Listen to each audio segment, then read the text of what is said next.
So how would I know if my child had experienced trauma?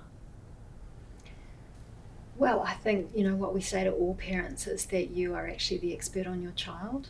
And generally speaking, you will notice some change in them, some change in their behaviour. Often we see sleep. Sleep can be one of the first things that gets disturbed. There'll be, you know, nightmares, or not being able to get off to sleep at night as they would have normally, or waking in the night, not being able to get back to sleep, or wanting to be, you know, go and sleep in your bed. So there's lots of changes that can happen that you'll pick up on. And I think after a potentially traumatic event, what we need to remember is that most kids will be okay with enough sort of scaffolding and support and the opportunity to kind of work through and process things. But if after a certain amount of time they still appear to be struggling, that's when it can be quite good to seek some support.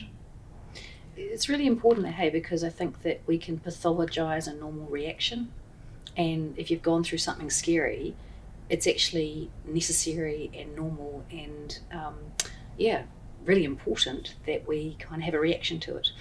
So as you're saying, you know, that most kids, or actually most human beings, when they've gone through something scary, it's like an injury. It hurts. And the brain and body has to have its own good time to work that through. And our brains and bodies do have a real natural drive towards healing. But again, there can be some factors that make that healing harder. It can be the size of the event, the lack of support, or you know, whether or not that event has happened in relation to a whole lot of other things having happened. So it can be other factors that make it really hard, and can kind of mean that natural drive towards healing gets stuck.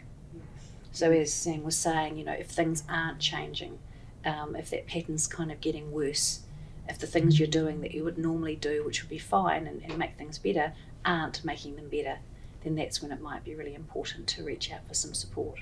And if you're not doing okay, really important to reach out for support.